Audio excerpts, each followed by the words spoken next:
আগের মতো যদি প্রত্যেকটা পাম্পে যদি আপনার পর্যাপ্ত পরিমাণ তেল থাকে, মানে যুদ্ধের আগে যে পরিমাণ ছিল, ওই তেলটা যদি প্রত্যেকটা পাম্পে দেওয়া হয়, তাহলে আর মনে করেন এই তেলের এই দীর্ঘ সারি যে হয়, এটা আর হবে না ইনশাল্লাহ। দাম বাড়ছে কি মনে হয় না, দাম বাড়ছে হবে? না না না, এ দাম এর আগে 35 টাকা হয়েছে না, আমরা নিছি না 40 টাকা, তাও নেব। বাংলাদেশে একটা জিনিস বাড়লে আমরা বাংলাদেশের কেউই মনে করেন ওই আন্দোলন আমরা করি না, ওর দরকার নাই, কারণ বাংলাদেশ টাকা আছে, শুধু এক কথা, বাংলাদেশে আমাদের কাছে টাকা আছে, আমরা ওই 20 টাকা 30 টাকা বাড়লে আমরা কিনা নিতে পারি, সমস্যা নাই।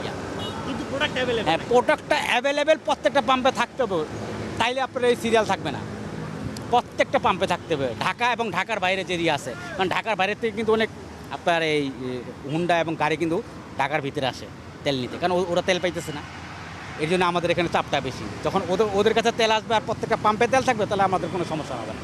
এখন আর পরিস্থিতি কি মরণ, এই যে গরমে ঘামতাছি, সারা রাত উজাগর থাকলাম, আর মরণ ছাড়া উপায় নাই। এরকম দেশ আমরা আশা করি নাই।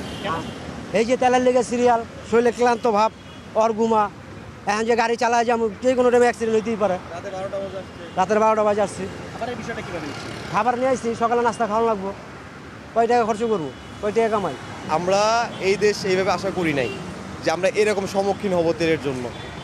তো আমরা সরকারের কাছে দাবি একটাই, যে আমরা এরকম সম্মুখীন আর হতে চাই না। অনেক অনেক লোক অনেক ক্ষতিগ্রস্ত। পরিস্থিতি হচ্ছে গিয়ে ভাইয়া, রাত 12:30টার দিকে আমরা এসেছিলাম, এসকেএস টাওয়ারের অপোজিটে দাঁড়াইছি, এইমাত্র পাম্পের হচ্ছে গিয়ে 5-6 মিনিট দূরে আর কি। সো আমার ফ্রেন্ড একটা, সে হচ্ছে গিয়ে আজকে ওর ফাইনাল এক্সাম মিস দিয়ে এখানে লাইনে দাঁড়ায় রয়েছে। সে হচ্ছে গিয়ে এমন সিচুয়েশনে পড়ছে যে এক্সামও দিতে পারতেছে না, আবার লাইন ছেড়েও যেতে পারতেছে না। ইভেন আমারও হচ্ছে গিয়ে একটা থেকে ক্লাস, আমি নর্থ সাউথ ইউনিভার্সিটি স্টুডেন্ট, আমারও একটা থেকে ক্লাস, আমি ক্লাসে যেতে পারবো কিনা এইটুকু আমি শিওর না।